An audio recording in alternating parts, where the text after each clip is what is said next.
Svetlana Alliluyeva stares out from the black and white photograph with a gaze that seems older than her 6 years, her small hand gripping the sleeve of a military tunic that the entire world had come to fear. Her hair is cut in a severe bob, framing a face scattered with freckles, and her dress is immaculate. Yet her eyes do not hold the simple innocence of childhood, but rather a quiet, watchful caution. In this frozen moment, she looks slightly away from the camera, as if she already understands that the lens is not merely observing her, but recording evidence for a file that will never be closed. This is the face of the Kremlin's beloved daughter, the princess of the revolution, whose image was used to soften the steel heart of the Soviet Union, yet who remains one of the most tragic and mysterious figures of the 20th century. To understand the labyrinth she would spend a lifetime trying to escape, one must first step inside the peculiar silence of the Kremlin apartment where her life began, a place that felt less like a home and more like a beautifully furnished vault. The walls were thick enough to withstand artillery, yet they seemed to vibrate with the whispers of 1,000 invisible bureaucrats who managed the machinery of the state. For young Svetlana, the world was a series of long, carpeted corridors that smelled of floor wax, stale tobacco, and the damp metallic scent of ancient stone. It was a kingdom of closed doors and hushed voices, where grown men in heavy boots would stop their conversations the moment she appeared, replacing their intense, terrified expressions with practiced, indulgent smiles. She moved through these rooms like a rare exotic bird in a golden cage, unaware that the bars were not there to keep the world out, but to keep her in. Her childhood was populated not by ordinary family members, but by a rotating cast of characters who wore uniforms and carried sidearms as casually as other men carried pocket watches. These were the guards, the bodyguards, the drivers, and the attendants, a legion of uncles who watched her with a vigilance that bordered on obsession. To a little girl, their constant presence felt like affection, a warm blanket of security that followed her from the breakfast table to the garden. She did not yet know that every person who brushed her hair, every woman who cooked her soup, and every soldier who drove her to school had been vetted, screened, and approved by the secret police. Her playmates were not chosen by chance or neighborhood proximity. They were selected from the families of high-ranking officials, their loyalty guaranteed by the precariousness of their fathers' careers. Even her games were monitored, her laughter noted in daily reports that traveled from the nursery directly to the desk of the most powerful man in the empire. At the center of this suffocating universe stood her father, a figure who was both an intimate physical presence and a terrifying abstraction. To the rest of the vast Soviet territories, he was a god made of granite and newsprint, but to Svetlana, he was the smell of pipe tobacco and the scratch of a rough mustache against her cheek. He loved her with a fierce, possessive intensity that was inextricably linked to his need for control, calling her his little housekeeper and playing games where he would pretend to submit to her orders. Yet, even in these moments of domestic tenderness, the atmosphere was charged with a peculiar tension, as if the air itself was waiting for his mood to shift. She learned early on to read the micro-expressions on the faces of the adults around her, to sense the sudden drop in temperature when her father's yellow eyes narrowed, signaling that the game was over and the ruler had returned. The luxury she lived in was a strange, sterile kind of privilege, disconnected from the reality of the starving nation beyond the Kremlin walls. While millions queued for bread, Svetlana's dolls were imported from Germany, and her dresses were stitched by the finest seamstresses in Moscow. Yet she possessed nothing that was truly her own. Every object in her room, every book on her shelf existed only because it had been permitted. There was a sense, unspoken but deeply felt, that her possessions, her time, and even her thoughts were state property, on loan to her for as long as she remained in favor. The archives suggest that the surveillance was total. There were microphones hidden in the plaster, and the telephone lines were tapped not to catch spies, but to record the trivial chatter of a schoolgirl. It creates a chilling image. A team of grown men in a basement somewhere, listening through headphones as a child whispers secrets to her teddy bear, analyzing her innocence for signs of future betrayal. As she grew from a child into a young adolescent, the golden cage began to feel smaller, the smiles of the guards more sinister. She began to notice the inconsistencies that rippled through her life like cracks in a mirror.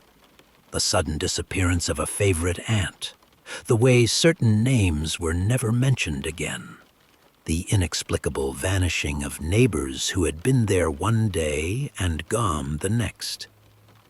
When she asked questions, she was met with evasive answers or heavy silences that weighed more than any words. The grown-ups would exchange glances that said, "She is too young to know," or perhaps, "It is too dangerous to tell her." It was a slow, creeping realization that the love surrounding her was conditional, dependent on her remaining blind to the machinery that sustained her existence. She was living in a stage set, a carefully constructed reality designed to shield her from the blood that lubricated the wheels of her father's empire. The tragedy of Svetlana's early years lies in the paradox of her position. She was the most protected girl in the Soviet Union, yet she was utterly vulnerable to the whims of a system that recognized no human bond as sacred. Her mother's early death, a subject shrouded in mystery and officially labeled an illness, left a void that the state tried to fill with protocols and security details. Without a maternal buffer, Svetlana was left exposed to the full, unfiltered force of her father's personality, a gravitational pull that demanded total submission. She was his creation, his projection of the perfect Soviet future, and any deviation from that script, a flash of rebellion, a hint of independent thought, a desire for something he had not authorized, was not just a daughter's disobedience, but a political act. In the quiet of her Kremlin bedroom, surrounded by the ghosts of the purged and the silence of the terrified, the first seeds of a lifelong desire for escape were unknowingly planted. The year 1942 brought a bitter, iron-gray winter to Moscow, a season where the war felt closer than ever and the city huddled under the constant threat of German bombardment.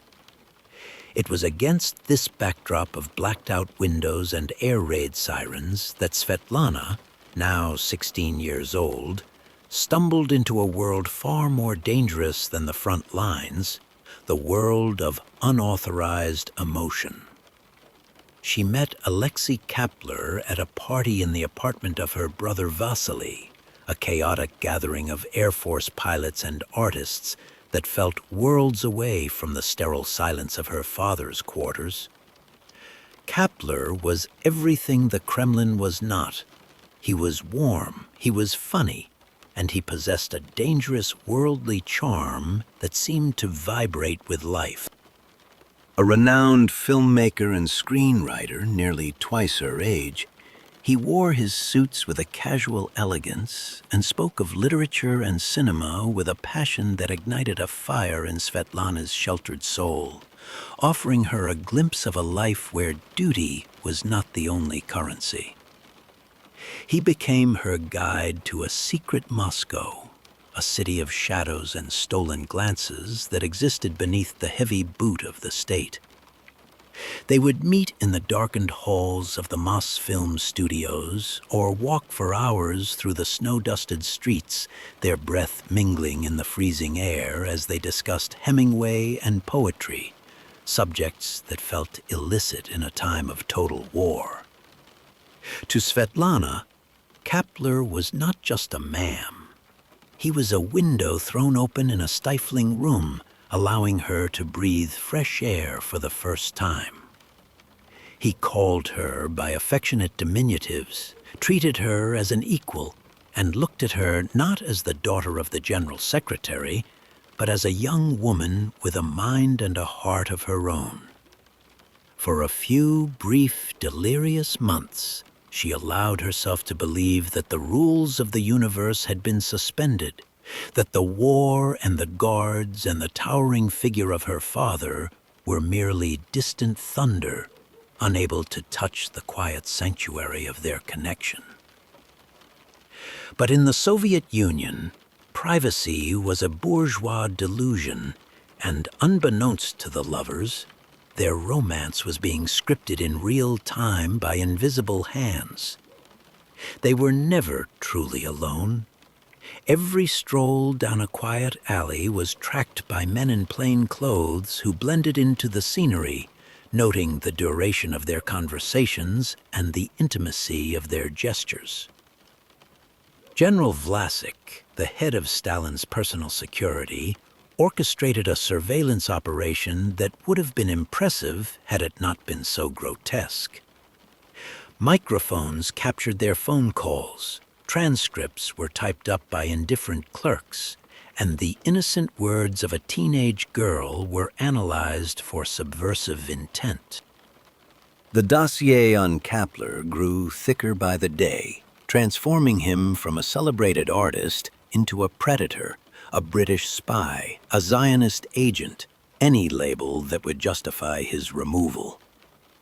The system couldn't understand love, so it reframed it as espionage, turning affection into a threat against national security.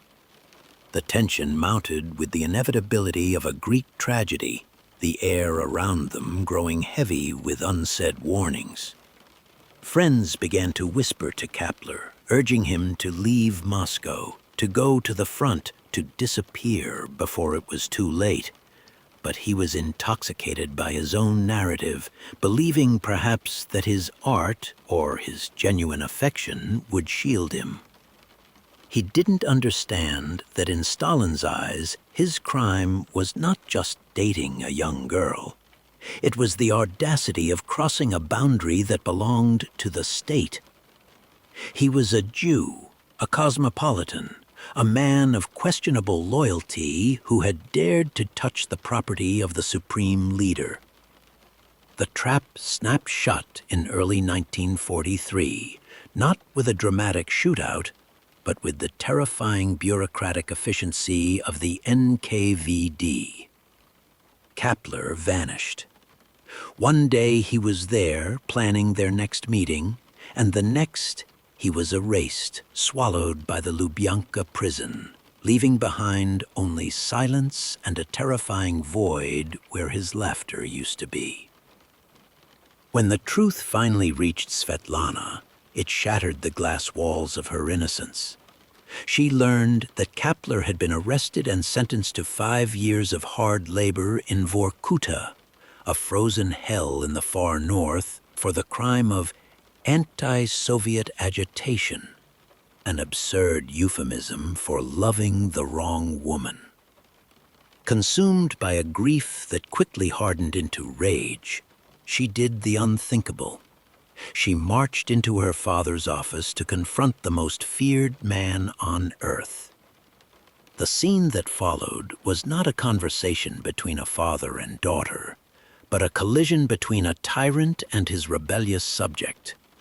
Stalin didn't offer comfort. He offered contempt.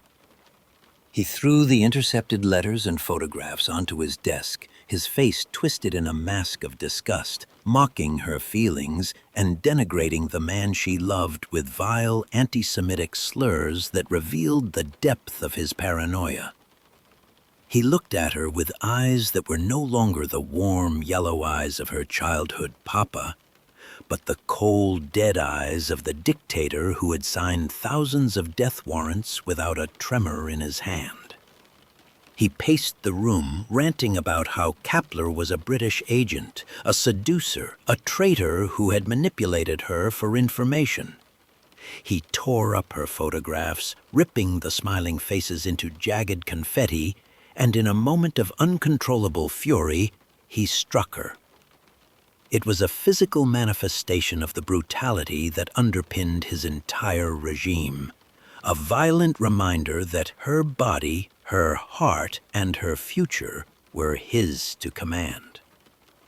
"Look at yourself," he shouted, shaming her for her desires, reducing her romance to something dirty and shameful. In that room, amidst the smell of pipe tobacco and fear, Svetlana realized that her father was not her protector.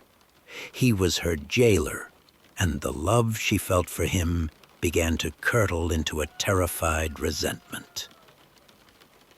The exile of Alexei Kapler was the first definitive lesson in Svetlana's education on the nature of power. He was sent to the Gulag not because he had committed a crime, but because he had become inconvenient. And his removal was handled with the same administrative indifference as the relocation of a factory. Svetlana was left behind in the Kremlin, physically unharmed, but spiritually hollowed out, carrying the heavy knowledge that her affection was a curse that could destroy anyone it touched. She stopped being a child that winter. She dried her tears and learned to hide her thoughts, constructing a fortress around her inner self just as thick as the Kremlin walls. She understood now that to love in this world was an act of political defiance, and that if she ever wanted to be free, she would have to fight a war against the very blood that ran in her veins. The removal of Alexei Kapler didn't bring a return to normalcy. Instead, it signaled the installation of a far more sophisticated and terrifying reality, one where the walls of the Kremlin apartment seemed to breathe with the rhythm of invisible listeners. Svetlana, now carrying the heavy silent trauma of her first heartbreak, found that her father's victory over her love life had emboldened the security apparatus to tighten its grip until her existence was indistinguishable from house arrest. The illusion of privacy, which she had clung to with the naivety of youth, was stripped away completely, replaced by a surveillance grid so dense and absolute that it felt like a physical weight pressing against her chest. She began to notice the subtle clicks on the telephone line, the way the static would shift and pulse as a recording device was engaged, a constant reminder that her most intimate whispers were being spooled onto magnetic tape in a basement room somewhere beneath the city's streets. We must shift our gaze for a moment from the lonely girl in the high-ceilinged room to the vast, grinding machinery that operated in the shadows of her life, a bureaucratic monster that fed on suspicion and produced paranoia. In the dimly lit offices of the NKVD, later to become the KGB, there were entire departments dedicated to the protection, a euphemism for total control, of the leadership's families, and Svetlana was their most precious and volatile subject. Gray-faced men with sleepless eyes sat at metal desks, sifting through the debris of her daily existence, filing reports that analyzed her mood swings, her choice of literature, and the duration of her walks, as if they were tracking the movements of an enemy division. A casual remark made over tea was transcribed, typed in triplicate, and stamped with red ink, traveling up the chain of command until it became a matter of state security, dissected by apparatchiks who searched for hidden meanings in the size of a teenage girl. The tragedy of this surveillance was not just in the watching, but in the isolation it manufactured with cruel efficiency, turning Svetlana into a social leper within the very elite circles she was born into. Her friends, once eager to be associated with the daughter of the general secretary, began to drift away, their parents having warned them that proximity to the princess of the Kremlin was a game of Russian roulette. To be Svetlana's friend was to invite the scrutiny of the secret police, to have one's own family background investigated for the slightest blemish, and in the paranoid atmosphere of the 1940s, no one was clean enough to survive such an audit. She would walk through the corridors of Moscow State University, a figure of undeniable glamour and power, yet surrounded by a force field of terrified silence, watching as conversations died and eyes averted the moment she approached. The unspoken message was clear. She was radioactive, a carrier of a political contagion that could destroy a career or a life with a single accidental association. Deep within the Central Committee, the problem of Svetlana became a topic of hushed debates among the men who orbited Stalin. Men like Lavrenti Beria, who viewed human beings as leverage to be hoarded for future power struggles. To them, she was not a person, but a strategic asset, a living extension of Stalin's legacy that had to be kept pure, orthodox, and under control at all costs. If she were to defect, to speak out, or even to fall in love with the wrong man again, it would be a propaganda disaster of catastrophic proportions, a crack in the monolith of Soviet perfection.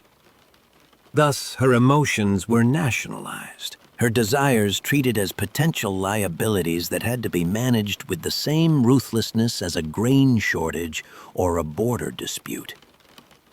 The conspiracy against her happiness was total. It involved drivers who were informants, maids who were officers, and suitors who were vetted for their pliability rather than their passion. Living under this microscope created a profound psychological fracture within Svetlana, forcing her to develop a second secret self that lived deep beneath the surface of her public persona. She learned the exhausting art of self-censorship, editing her thoughts before they even reached her lips, knowing that a joke or a complaint could be twisted into evidence of disloyalty. She began to write letters she would never send, pouring her anguish onto paper only to burn the pages in the grate, watching the ashes curl and blacken like the remains of her freedom. The tension in her life was no longer about the fear of punishment, but the horror of transparency, the realization that she possessed nothing that was truly her own, not even the grief she felt for the man they had stolen from her. She was a prisoner in a panopticon built of gold and fear, performing the role of the happy Soviet daughter while the eyes of the state bore into her back, waiting for her to make a mistake. As the years ground on, the surveillance became a banal, suffocating routine, a backdrop of menace that colored every sunset and every snowfall. The dossier on Svetlana grew thicker, a monument to the state's obsession with control, filled with photographs taken from long lenses and transcripts of conversations that went nowhere. The men in the shadows believed they were protecting the state from the unpredictability of a young woman's heart, but in reality, they were forging the very weapon that would one day turn against them. They did not understand that by caging her so completely, by criminalizing her love and monitoring her tears, they were not breaking her spirit. They were compressing it, building up a pressure that would eventually require a release so explosive it would shake the very foundations of the world they were trying to preserve. The silence around her was not peace. It was the quiet before the detonation. March 1953 arrived with a cold that seemed to freeze the very marrow of Moscow, a prelude to the event that would shatter the frozen timeline of the Soviet century. When Joseph Stalin finally ceased to breathe, lying on the sofa of his dacha at Kuntsevo, while his terrified inner circle hovered like vultures waiting for the carcass to cool, the world held its breath. For Svetlana, standing at the bedside of the man who had been both her creator and her tormentor, the moment was a collision of tectonic plates, the end of an era and the sudden terrifying silence of a god who had forgotten how to speak. She watched his face, that mask of absolute power, slacken into the gray pallor of ordinary mortality, and in that instant, she felt a surge of emotion so complex it had no name. A jagged grief for the father who had once held her hand, tangled with a desperate secret hope that the iron cage he had built around her might finally dissolve with his passing. The funeral was a spectacle of biblical proportions, a hysterical outpouring of national grief where millions wept for the man who had terrorized them, a collective hallucination that Svetlana observed from behind a veil of numbness. She walked behind the gun carriage, a small solitary figure amidst the sea of gray greatcoats and red flags, watching as the empire mourned its architect. To the world, she was the grieving daughter, the living relic of the Titan. But internally, she was waiting for the exhale, for the moment when the surveillance would stop, the guards would leave, and she would be allowed to step out of the shadow and into the light of her own life. She believed, with a tragic optimism, that the death of the tyrant meant the death of the tyranny, that the system was merely an extension of his will and would wither without his hand on the lever. But the thaw she prayed for was a mirage. The weeks that followed brought not liberation, but a chilling realization that the machine her father had constructed was now running on its own momentum, independent of any single operator. The faces in the Kremlin changed: Beria, Malenkov, Khrushchev. But the eyes that watched her remained the same, cold and unblinking. She returned to her apartment expecting silence, but the clicks on the telephone line persisted. The black cars still idled at the curb, and the polite men in suits still appeared at her door to assist her with her schedule. The state security apparatus, that vast octopus of files and informants, did not need Stalin to function. It had become a self-perpetuating organism, and Svetlana was permanently embedded in its nervous system as a person of interest who could never be unwatched. Her attempts to forge a normal life in the vacuum of her father's death were met with the same subtle, suffocating resistance she had known since childhood. She had married Yuri Zhdanov, a union orchestrated by politics. But when that dissolved and she sought to follow her own heart, she found the parameters of her freedom were still drawn in red ink. When she fell in love again, This time with a man who offered her genuine affection, the system recoiled. He was deemed unreliable, a vague and damning label that meant he did not fit the narrative the party wished to maintain for the daughter of the leader. The advice she received from high-ranking officials was no longer delivered with the terrifying authority of her father, but with a bland, bureaucratic menace that was in some ways harder to fight. They didn't shout, they simply made things impossible, denying permits, delaying paperwork, and creating a labyrinth of administrative dead ends that strangled her happiness before it could breathe. This new reality birthed a deeper, more insidious paranoia. If Stalin was dead, who was she fighting? There was no longer a single dragon to slay, but a swarm of gray functionaries who claimed to be acting in her best interest while tightening the screws of her confinement. She began to see the Soviet Union not as a country led by a man, but as a vast impersonal prison where the guards were also prisoners, all trapped in a cycle of suspicion and control that had no exit. The realization was devastating. Her last name was a life sentence. She wasn't just Svetlana. She was a historical artifact, a piece of state property that belonged to the party, to history, to the myth of the revolution, but never to herself.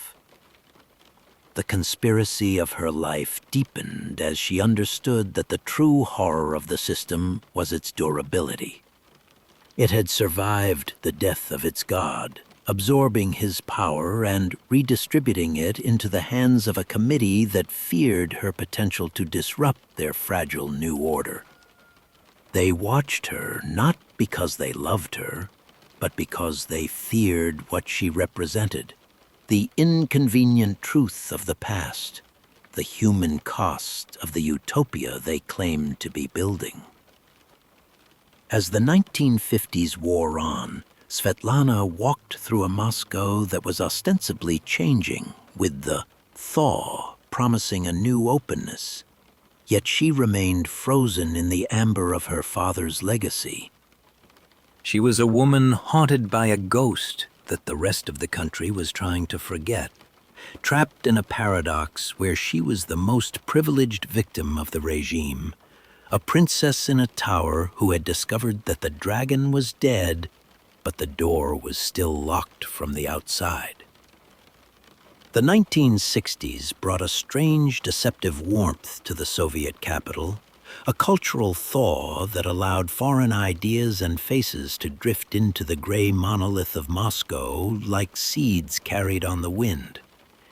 It was in this sliver of openness that Svetlana met Brajesh Singh, an Indian communist whose gentle demeanor and quiet intellect stood in stark contrast to the brutal, shouty masculinity of the Russian men she had known. He was a creature of a different world, smelling of spices and old books, a man who spoke of peace and philosophy rather than 5-year plans and production quotas. He was frail, yes, and much older than her, but in his eyes she found a sanctuary she had been seeking for 40 years, a place where she was not a symbol or a daughter of history, but simply a woman worthy of being loved. Their relationship unfolded with the quiet intensity of a winter sunset, a romance built on long conversations in the cramped kitchen of her apartment and walks along the embankment where the Moscow River flowed black and silent under the ice. Singh represented the ultimate escape. He was foreign in every sense, a living connection to a world beyond the Iron Curtain, a world of colors and sounds that Svetlana had only ever imagined. For the first time, the idea of leaving the Soviet Union ceased to be a vague, treasonous fantasy and crystallized into a tangible possibility. They spoke of India, of the Ganges, of a life lived under a different sun, and in these whispers, Svetlana felt the terrifying vertigo of hope. She allowed herself to believe that perhaps the state had finally lost interest in her heart, that she had become irrelevant enough to be happy.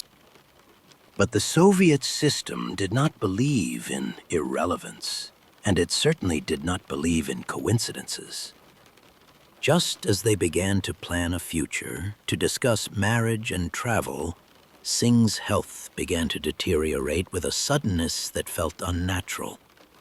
He was a man with a history of illness, it was true, but the swiftness of his decline in the autumn of 1966 raised the hairs on the back of Svetlana's neck.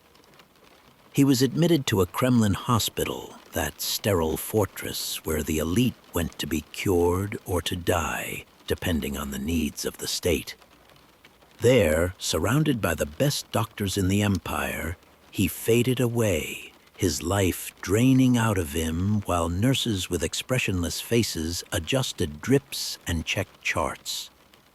He died on a gray October day, leaving Svetlana alone once again, holding the hand of a corpse in a room that smelled of disinfectant and secrets. The official cause of death was natural, bronchitis, emphysema, a heart that simply gave out. But to a woman raised in the shadow of the purges, natural causes was a phrase that carried the weight of a lie. Svetlana's grief was instantly contaminated by suspicion.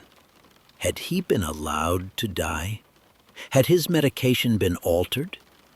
Or had the stress of the bureaucratic harassment they faced, the refusal of their marriage license, the endless visa delays, simply broken his fragile body?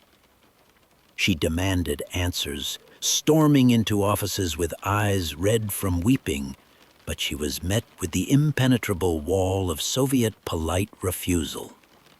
Doctors cited protocols, officials shuffled papers, and men in gray suits offered condolences that sounded like warnings.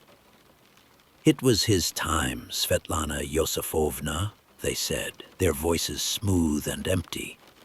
"Do not distress yourself with questions." But the questions were all she had left. As she stood in her empty apartment, surrounded by Singh's books and the ghost of his laughter, the paranoia that had been a background hum in her life roared into a deafening crescendo. She began to connect the dots of her past. Kapler in the Gulag, her first husband divorced under pressure, her second marriage dissolved, and now Singh, dead before he could take her away. It felt less like a series of tragedies and more like a pattern of pruning, a systematic removal of anyone who offered her a lifeline to the outside world. The realization was a cold hand gripping her heart. She was being kept in isolation not by walls, but by the strategic elimination of her loved ones. Every shadow in the corner of the room now looked like an assassin. Every phone call that cut out felt like a threat. The city of Moscow transformed into a necropolis where the living were just ghosts waiting for permission to disappear.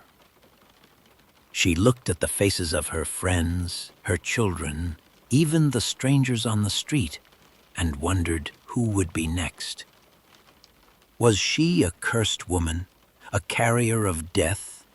Or was she the victim of a conspiracy so vast and patient that it would wait decades to ensure she remained alone?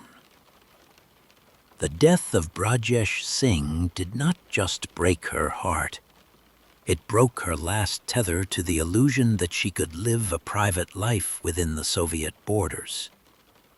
If they would not let her love live, then she would have to find a way to honor him in death that they could not control, a decision that would soon lead her to the precipice of the most dangerous choice of her life. Following the inexplicable death of Brajesh Singh, the state machinery moved swiftly to fill the vacuum in Svetlana's life, guiding her toward a union that would seal the cracks in her public image. There was no romance in this arrangement, only the cold calculus of political stability. She found herself married to a man who was the antithesis of the poets and dreamers she naturally gravitated toward.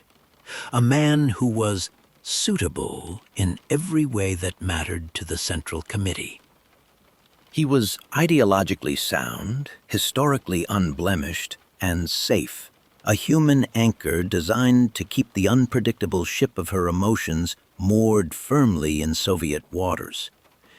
It was a marriage that looked perfect in the pages of Pravda, a tableau of socialist domesticity that reassured the public that Stalin's daughter was, after all, just a normal Soviet woman living a normal Soviet life.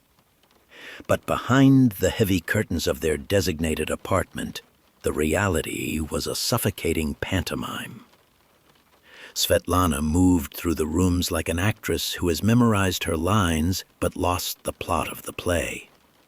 She poured tea, attended the requisite receptions, and smiled for the cameras with a brittleness that threatened to shatter at any moment.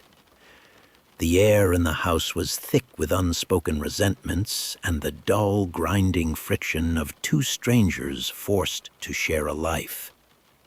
Her husband was not a monster, but he was a part of the system, a man who spoke in slogans and believed in the sanctity of the party, creating a wall of misunderstanding between them that was higher than the Kremlin ramparts. To him, her restlessness was a defect. To her, his contentment was a form of blindness. In the solitude of her nights, while the suitable husband slept the sleep of the righteous, Svetlana began to unravel.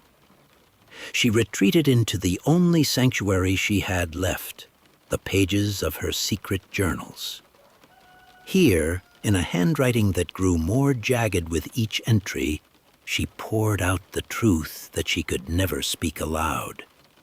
She described her existence as a beautiful prison, a gilded cage where the bars were made of privilege and the lock was turned by her own father's ghost.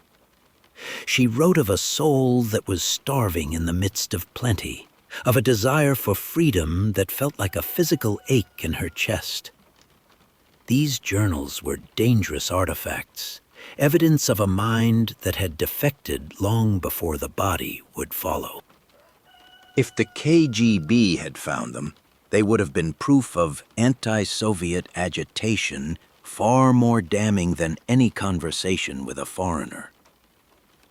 Driven by a desperation she could barely contain, she began to venture to the fringes of Moscow's intellectual life, seeking out the company of those who lived in the shadows of acceptable society.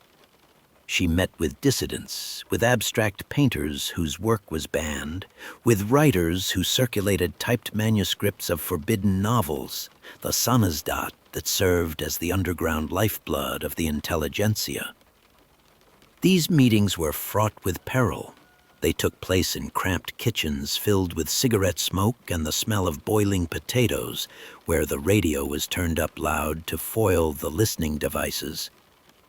Svetlana sat in these rooms not as the daughter of the general secretary, but as a fellow captive, listening to poems that spoke of truth and suffering, feeling a kinship with these outcasts that she never felt with the terrifying men who had sat at her father's dinner table. Every encounter was a gamble, a high-stakes game of Russian roulette played with her security clearance. She knew that among these brave souls there were likely informants, eyes that watched and mouths that reported back to the gray building on Lubyanka Square. Yet the risk was the only thing that made her feel alive. The tension in her life shifted from the external pressure of surveillance to a terrifying internal dissonance. By day, she was the model Soviet citizen, the mother, the wife, the living monument to the revolution. By night, she was a conspirator in spirit, nurturing a growing hatred for the regime that claimed to own her.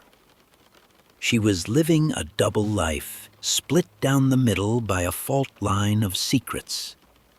This period was the incubation of her rebellion. While the state believed they had successfully pacified her with a safe marriage and a comfortable dacha, they had in fact driven her into the arms of their enemies. She was no longer just grieving. She was analyzing, comparing the lies of the official press with the truths whispered in those smoky kitchens. She realized that she couldn't change the system, nor could she survive within it. The only option left was to escape it entirely. But to do that, she would have to commit the ultimate betrayal, not just of her country, but of the role she had been born to play. As she smiled for another official photograph, her hand resting dutifully on her husband's arm, her mind was already thousands of miles away, plotting a departure that would leave the world stunned. The most dangerous weapon in the Soviet Union was not a missile or a tank, but a carbon-copied manuscript passed from hand to hand in the dead of night. For Svetlana, the descent into true rebellion began not with an act of violence, but with the quiet turning of a page. Through her connections in the dissident underground, she gained access to the Samizdats network, a fragile web of writers and thinkers who risked the gulag to preserve the truth. Into her hands came the forbidden texts, dog-eared copies of Boris Pasternak's Dr. Zhivago, the raw, blistering accounts of the camps by Solzhenitsyn, and the philosophical treatises of foreign authors whose works were banned at the border. She read them in the privacy of her bedroom, often by the light of a single lamp, devouring the words with a hunger she hadn't known she possessed. Each book was a mirror held up to the reality she had been taught to ignore. For decades, her life had been constructed on a foundation of carefully curated myths: the benevolence of the party, the necessity of the terror, the heroic stature of her father. But as she read the accounts of the famine, the purges, and the systematic crushing of the human spirit, the facade began to crack. She saw her father's signature not on decrees of progress, but on death warrants. The man who had bounced her on his knee was revealed as the architect of a charnel house, a tyrant who had drowned a nation in blood to secure his own power. The cognitive dissonance was agonizing. She had to reconcile the papa she loved with the monster history was beginning to unveil. It was a psychological unraveling, a painful stripping away of the protective layer that had shielded her from the horror of her own lineage. This intellectual awakening transformed her perception of her own existence. She realized with a chilling clarity that her privilege was not a gift, but a bribe, a golden gag designed to keep her silent and compliant. The dacha, the car, the access to special stores, these were the trappings of a high-status prisoner. She saw herself now through the eyes of the victims whose stories she read. She was the beneficiary of their suffering, living on the spoils of a war waged against the Russian people. The shame was corrosive, eating away at her sense of self until she felt like an imposter in her own life. She understood that to remain in the Soviet Union, to continue playing the role of the loyal daughter, was to be complicit in the crimes of the state. She would be living a lie, breathing air that was poisoned by the silence of millions. But the path to truth was blocked by a wall of excruciating moral complexity. To leave, to speak out, to defect, this was the only way to cleanse her soul. But the cost was unthinkable.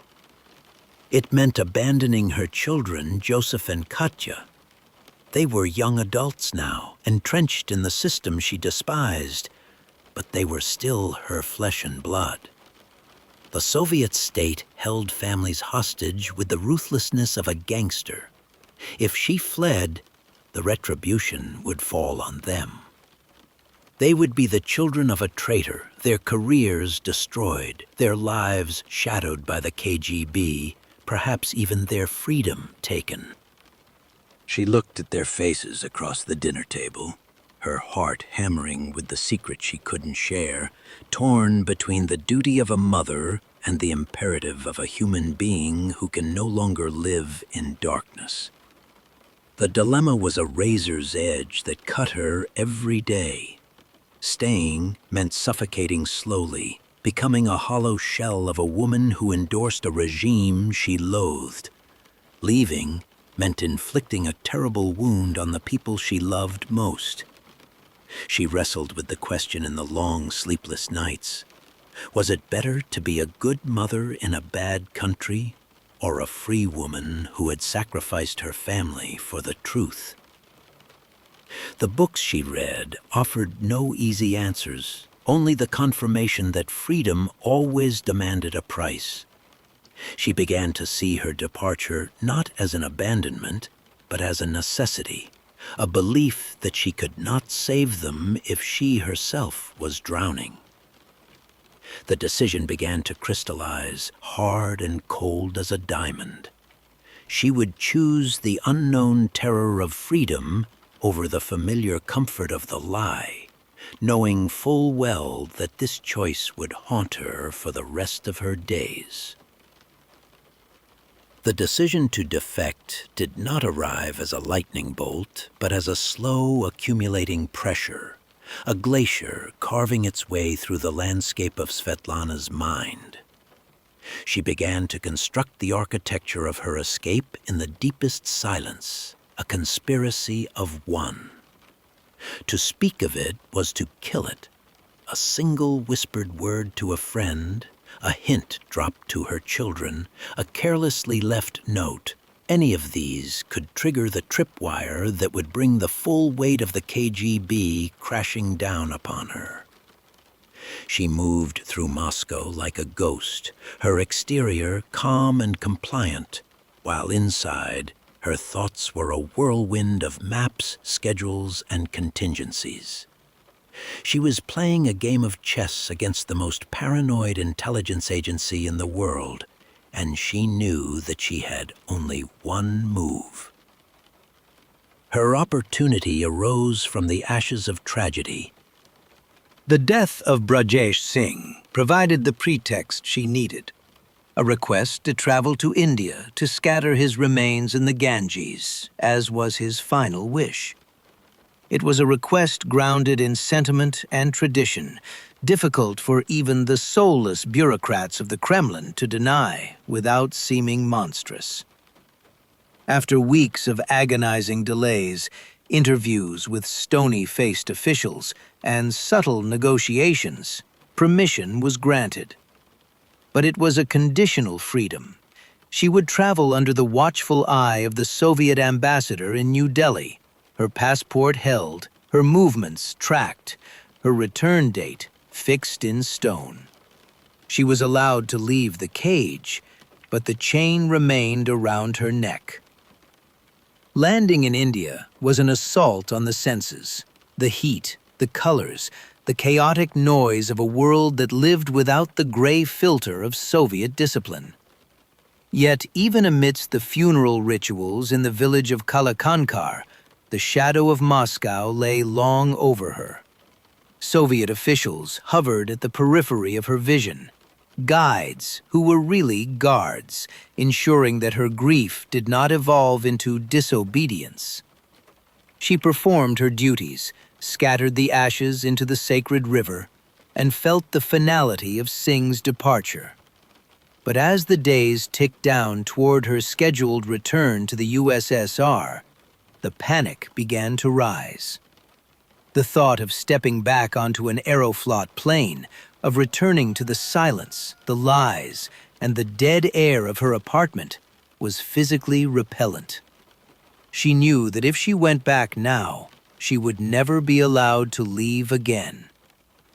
The plan crystallized in a moment of terrifying clarity on the evening of March 6, 1967. She was staying at the Soviet embassy compound in New Delhi, her luggage packed for the return flight to Moscow the next morning. The ambassador, Benediktov, a man who treated her with a mix of reverence and suspicion, believed she was secure. But Svetlana knew that the window was closing. Under the guise of a final errand, she managed to slip away from her handlers. It was a matter of minutes, a taxi hailed, a direction given, a heart hammering against her ribs like a trapped bird. The drive to the American embassy was a blur of neon lights and dark streets, a journey between two worlds that were technically only miles apart, but ideologically separated by a universe. Standing before the gates of the U.S. Embassy, the weight of her entire life pressed down on her shoulders. She carried only a small suitcase and the urn of her lover's ashes, a poignant symbol of the past she was honoring and the future she was seizing. This was the Rubicon. To cross this threshold was to commit suicide in one life and be born into another. It meant becoming a non-person in the land of her birth, a traitor to her father's legacy, a mother who abandoned her children. The fear was a cold metallic taste in her mouth. She looked at the Marine Guard, a young man in a uniform that represented everything her father had sworn to destroy. With a trembling hand, she reached for the door. The physical sensation was overwhelming. The coolness of the metal, the shallowness of her breath, the roar of blood in her ears. She knew that the moment she stepped inside, the Soviet Union would cease to be her home and become her enemy. She would be trading the known terror for the unknown, the prison for the void. There was no turning back. No undo button. She pushed the door open. The air inside was cool, conditioned, smelling of a different kind of bureaucracy. "I am Svetlana Alliluyeva," she said, her voice shaking but distinct. "I am the daughter of Joseph Stalin." And with those words, the trap snapped shut behind her, and the world broke open. When the news broke, it didn't just ripple through the geopolitical landscape. It detonated. "Stalin's daughter chooses freedom," screamed the headlines in London, New York, and Paris. The image of Svetlana stepping off a plane in Switzerland, and later in New York, became the defining visual of the Cold War era. A slap in the face to the Soviet experiment delivered by its own princess. In the West, she was instantly canonized as the ultimate defector, a living testament to the moral bankruptcy of communism. If the daughter of the god himself couldn't stomach the system, who could?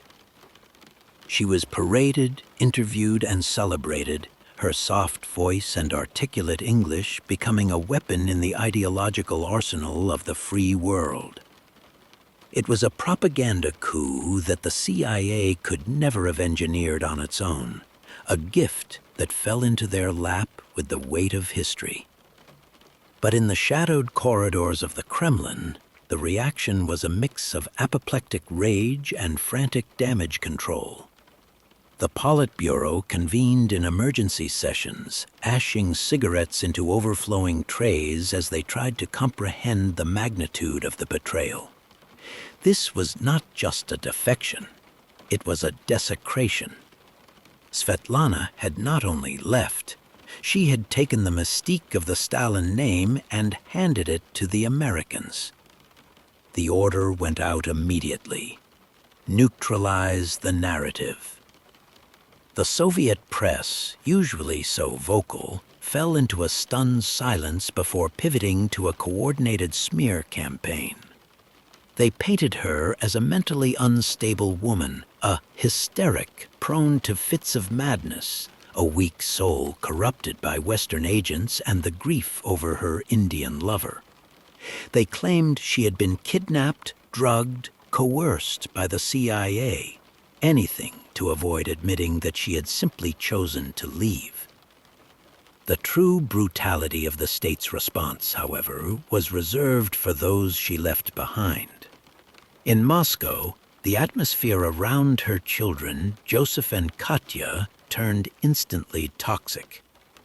They were summoned to grim offices and subjected to interrogations that were less about information and more about intimidation. "Did you know?" the officers demanded. Why didn't you stop her? They were forced to publicly denounce their mother, to write letters begging her to return, to perform the ritual humiliation that the state required of the families of enemies of the people. Joseph, a doctor, found his career stalled. Katya, a scientist, saw her opportunities evaporate. They became hostages of her freedom, living pawns in a game of international chess where their mother's moves on the other side of the world determined the quality of their daily existence. The guilt of this, the knowledge that her liberty was purchased with their suffering, was a poison that would seep into Svetlana's soul for decades. As the dust settled, the conspiracy surrounding her defection began to mutate. In both Washington and Moscow, whispers began to circulate that perhaps this was not as simple as a woman seeking freedom. Was she a pawn in a larger game?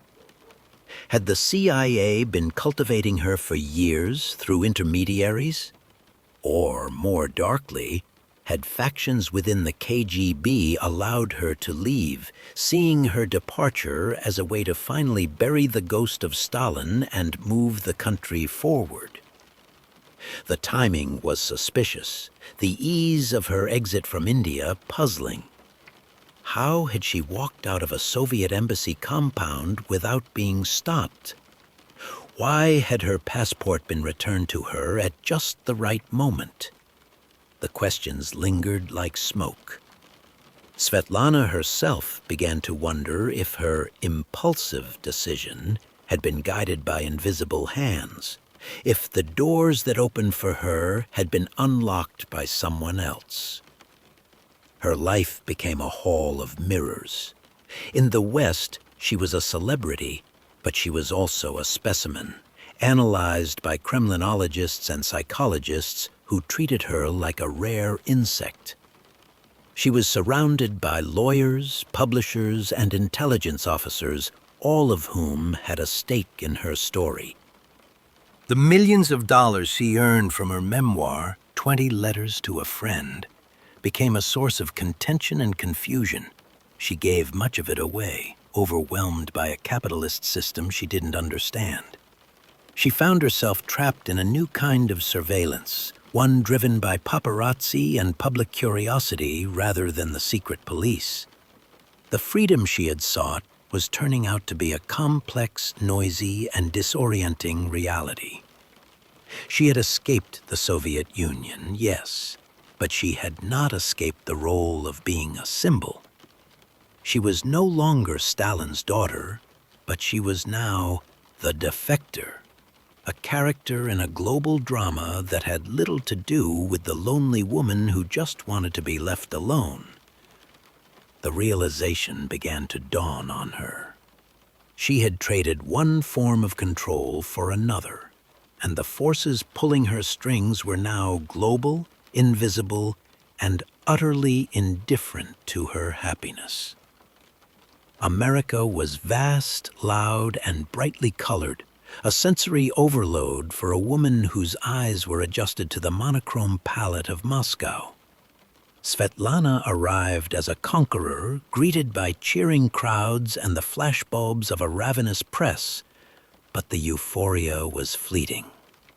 As the initial excitement of her defection faded, she found herself adrift in a society she didn't understand, a landscape of fierce individualism where freedom often felt like isolation.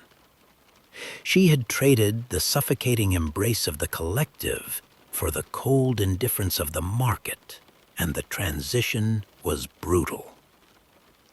The CIA, who had facilitated her entry, treated her as an intelligence asset to be mined, not a human being to be healed.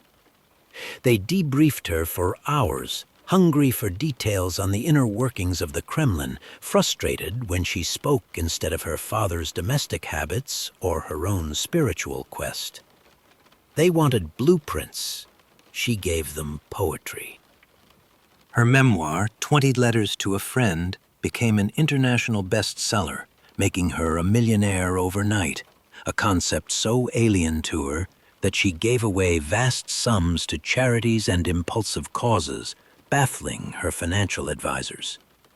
She wrote to explain herself, to peel back the layers of myth and show the world the frightened girl beneath the title of Stalin's daughter.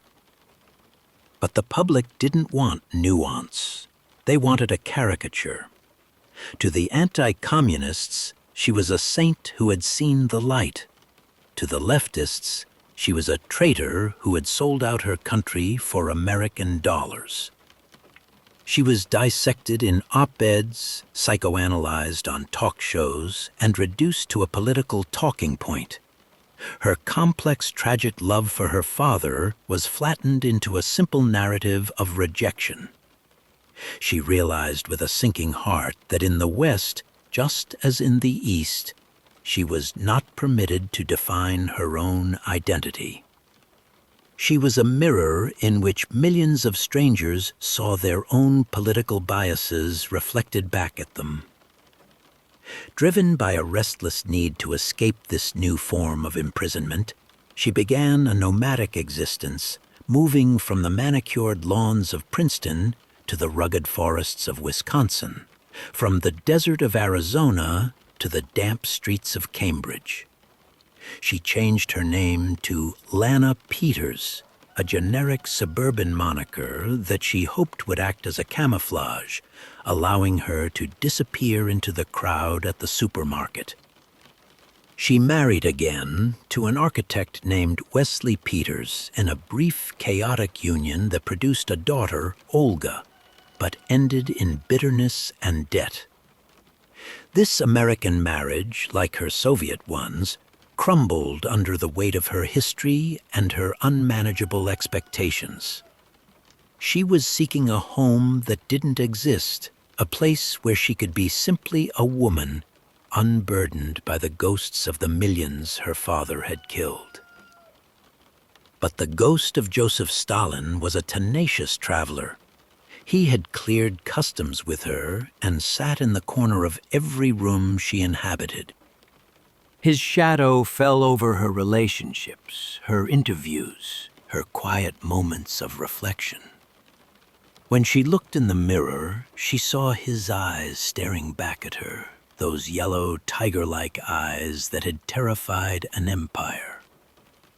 She could change her name, dye her hair, and learn to cook hamburgers, but she could not scrub the DNA from her cells. The guilt over her abandoned children in Russia festered like an open wound. She wrote them letters that were never answered, or perhaps never delivered.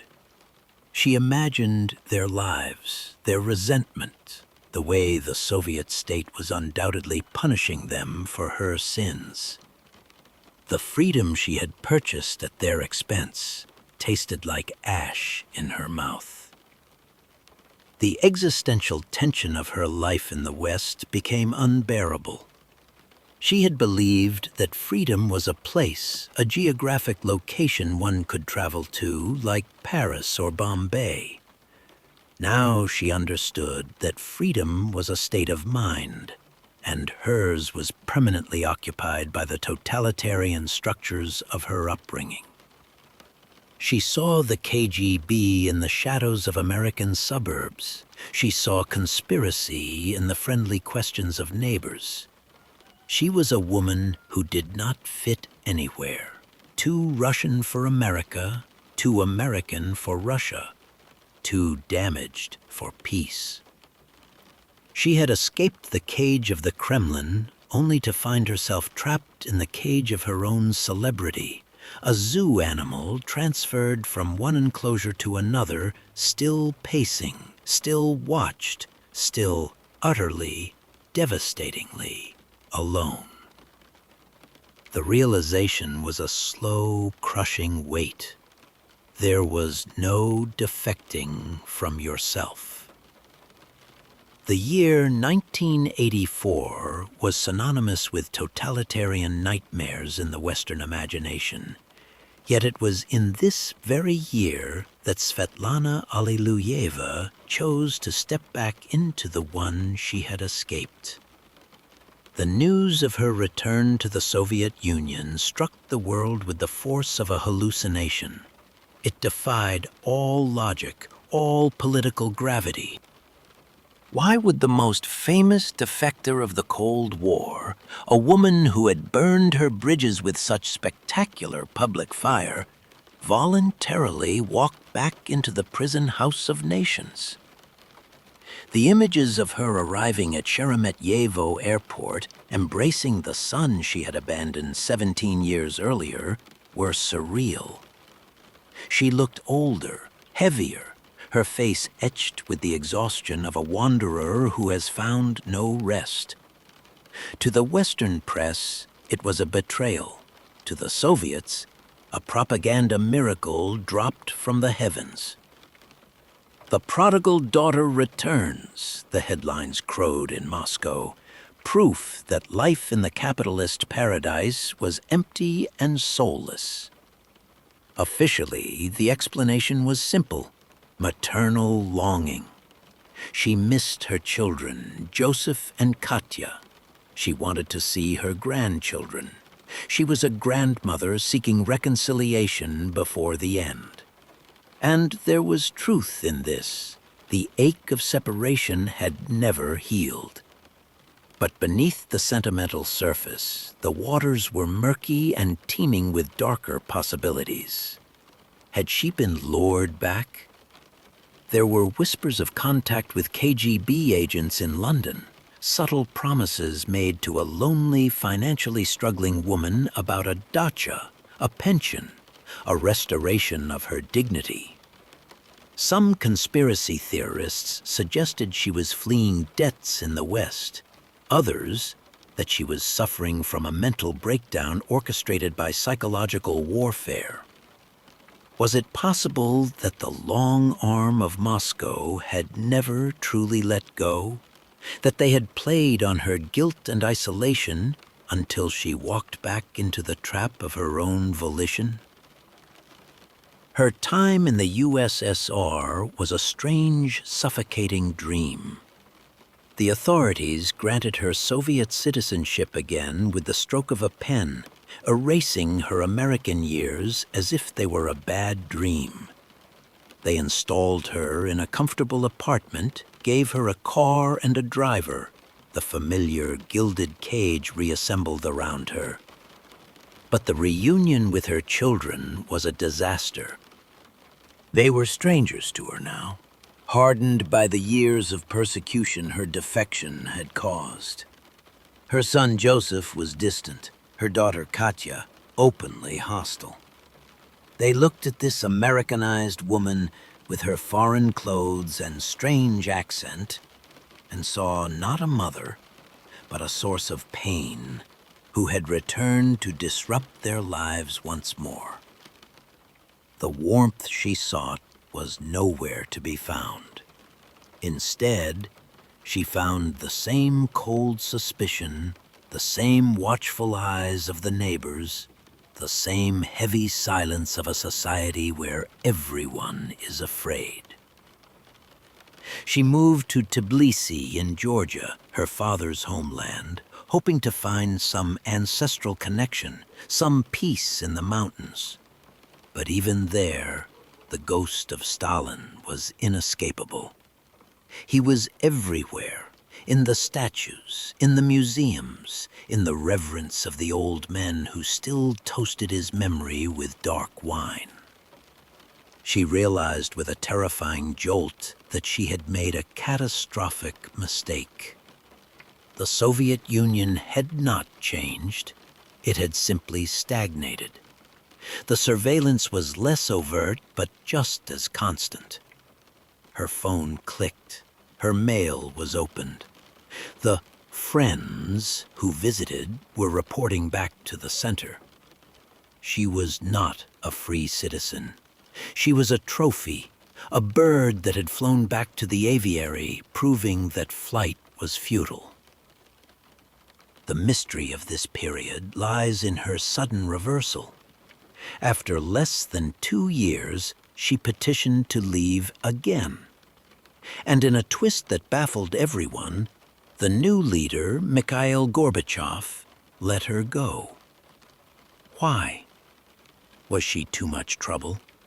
A symbol that had lost its potency? Or was her return and subsequent departure part of a complex negotiation between superpowers that the public would never see? In 1986, she boarded a plane back to the West, leaving the Soviet Union for the second and final time. She left behind a bewildered public and a furious government, but she took with her the definitive knowledge that there was no home for her on this earth. Her life had become a pendulum swinging between two worlds, belonging to neither. She was a woman of contradictions, a communist who loved America, a defector who returned, a mother who left, a daughter who hated her father yet could not stop walking in his footsteps. The door closed behind her, and the iron curtain fell again, leaving the question hanging in the cold air. Who was Svetlana Alliluyeva really? And who was pulling the strings of her impossible life? The final chapter of Svetlana's life played out not in the grand theaters of Moscow or Washington, but in the quiet, nondescript corners of the American Midwest, a landscape of flat horizons and endless sky that offered a kind of oblivion. She died in 2011 in a nursing home in Richland Center, Wisconsin, a town so small and remote it seemed chosen for its ability to hide a person from history. Her death certificate bore the name Lana Peters, a final, futile attempt to bury the identity that had defined and destroyed her. There were no state funerals, no weeping crowds, no speeches from world leaders, just the quiet beeping of a machine and the fading breath of a woman who had traveled further, both geographically and spiritually, than perhaps anyone else in the 20th century. Yet even in death, the mystery of her existence refused to settle. Her passing felt less like an ending and more like a redaction, a file stamped "closed" without being solved. She left behind a trail of unanswered questions that still haunt historians and biographers. Was she fleeing the suffocating ideology of communism? Or was she simply running from the ghost of a father whose love was a terrifying, consuming fire?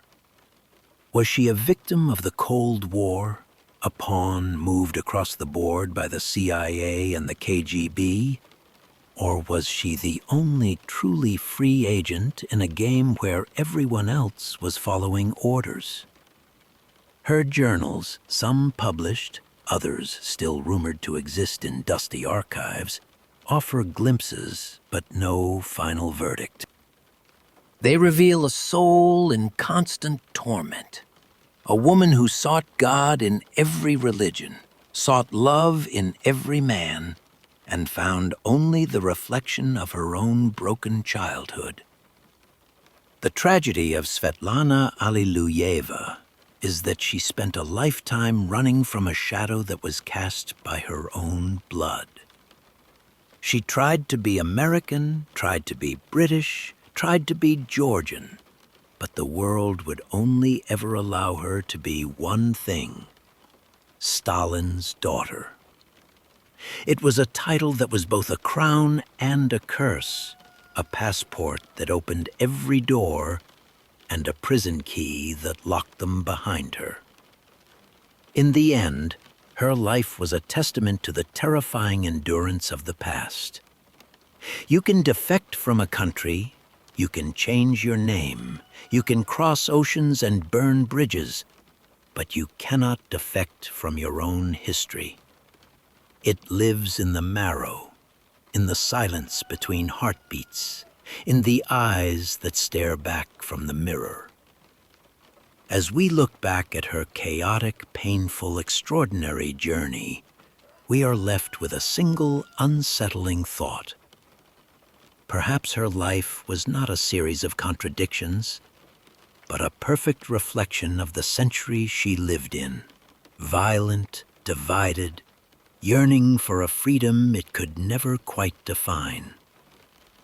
She was the child of the revolution who grew up to become its most famous refugee, a woman who proved that the most impenetrable borders are not the ones drawn on maps, but the ones drawn around the human heart.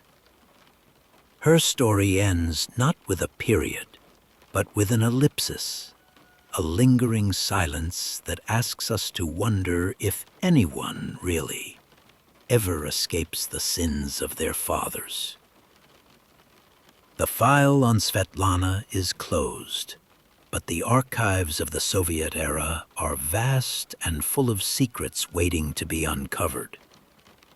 If you want to journey deeper into the mysteries of the Red Empire, explore the other videos on this channel. There are many more stories hidden in the dark. What do you believe? Was Svetlana a brave woman seeking freedom, or a tragic figure manipulated by powers beyond her control? Leave your thoughts in the comments below. The truth is often found in the debate. And if this story held you in its grip, please like this video. It helps us bring more of these forgotten histories into the light.